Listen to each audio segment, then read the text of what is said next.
구독과 좋아요 눌러주세요. 그러면 그런 이제 싼 기업을 찾는 방법들이 되게 많을 텐데, 네. 근데 그런 것들이 이제 어떻게 보면 주식 공부잖아요. 맞습니다.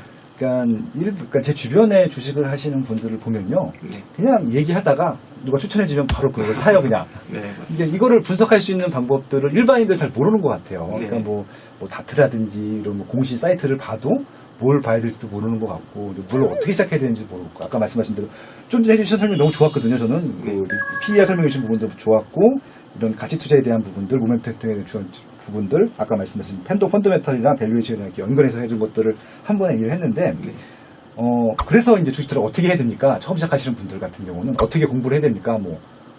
다 같은 의미가 있을 텐데, 어떻게 시작을 해야 되나요? 그럼 공부를. 근데 저는 기본적으로 이제 그 재무 회계를 좀 볼 줄 알아야 된다라고 기본적으로 생각을 합니다. 기업의 재무 회계. 예. 예. 왜냐면은 이제 기업의 실적이라는 부분이 결국 이제 회계 그 손익계산서 형태로 이제 나타나게 되고요. 네. 근데 이제 그 수치를 어떤 해석할 능력이 없으면은 해석할 수가 없다라고 하면은 어떻게 보면은 그 회사의 펀더멘털이 어떻게 변화하고 있는지에 대해서 예측할 수 없는, 그러니까 추정할 수 없거나 해석할 수 없는 부분들이 좀 존재하거든요. 그래서 투자에 앞서서 기본적으로 해야 되는 부분은 기본적인 재무제표를 좀 읽을 줄 아는 능력은 좀 갖췄으면 좋겠다. 그러니까 제가 이제 뭐 예를 들어서 뭐 재무제표를 만들고 뭐 이런 수준까지는 아니다라고 하더라도, 네. 그러니까 기본적인 재무제표를 딱 봤을 때, 그게 어떤 것을 의미하는지 정도는 알아야지만이 이 회사의 펀더멘털의 변화를 좀 읽어낼 수 있다라고 생각할 수가 있겠습니다. 그래서 기본적인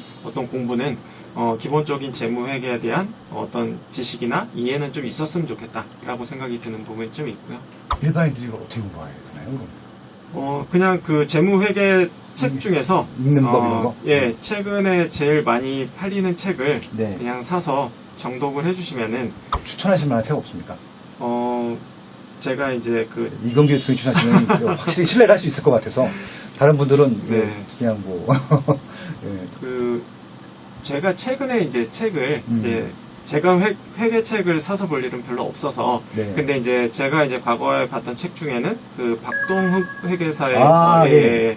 재무제표 읽는 법인가요? 그 책이 예, 저도 책이 있습니다. 예. 되게 가독성도 좋고 이제 핵심적인 내용, 그러니까 투자자 관점에서 이제 네.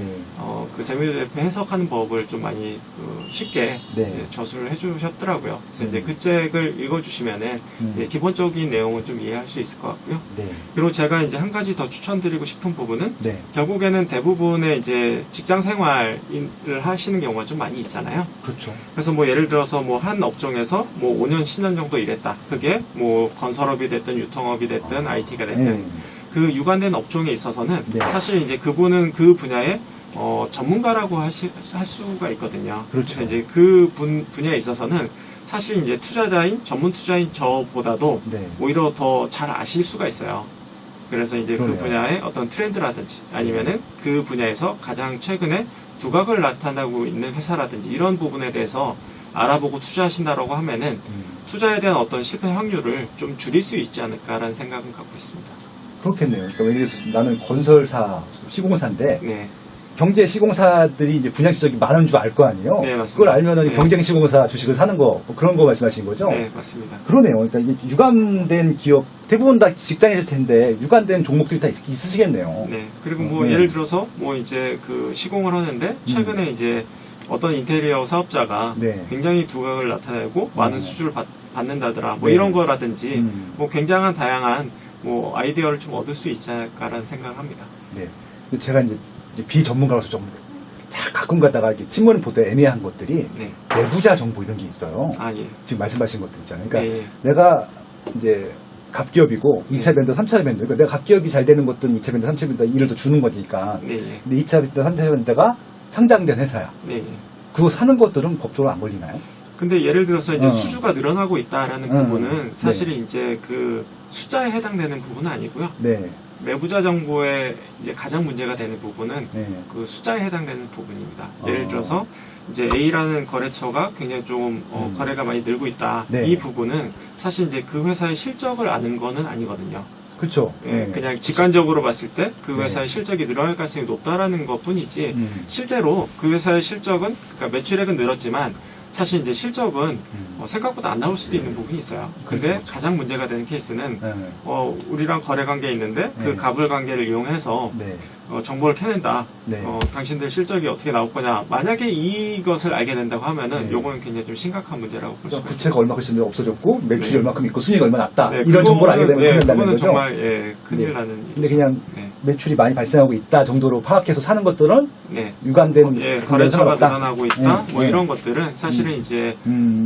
뭐 내부자 정보라고 볼 수는 없을 것 같습니다. 그러면 이런 관계된 그런 주변 기업들만 공부하더라도 투자할 거 굉장히 많겠는데요, 생각보다. 네, 맞습니다. 네. 뭐 한 가지 예를 드리면은 네. 이제 그 제가 아신 분 같은 경우에 이제 모바일 결제 회사에 다니시던 분이 있었는데 네.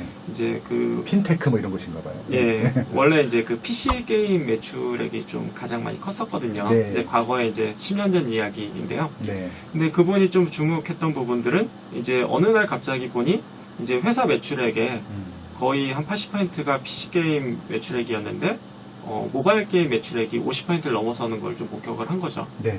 예, 그러면은 만약에 이제 그 숫자를 보고 투자했다라고 하면은 사실 이제 그게 문제가 될 수 있겠지만 어떤 그 트렌드를 네. 조금 캐치를 하신 부분이 좀 있고요. 모바일 쪽으로 좀 더 시장이 커지고 네, 있다. 시장이 이 정도. 커지고 있다라는 부분을 좀 캐치를 하셨고 그래서 이제 모바일 게임 회사에 분산해서 이제 투자를 하셨습니다. 네. 그래서 그런 경우에는 이제 그 시장의 트렌드를 좀 더 이제 빨리 캐치하고 그런 부분들을 이제 투자와 좀 연결시키는 그런 부분들이 좀 있었다라고 말씀드릴 수 있겠습니다. 재밌어요. 그러니까 주식 투자 성공하기 위해서는 재무제표 공부하는 것들. 네, 기본적으로 너무 좋네요. 재무제표는 읽어야 된다라는 부분이고요. 네. 거기에 플러스 알파 되는 부분은 네. 내가 아는 기업부터 시작을 해서 그 아는 분야를 넓혀가는 것이 네. 결국엔 좀 실패 확률을 좀 줄일 수 있는 부분이 있다라고 말씀드릴 수 있겠습니다. 네.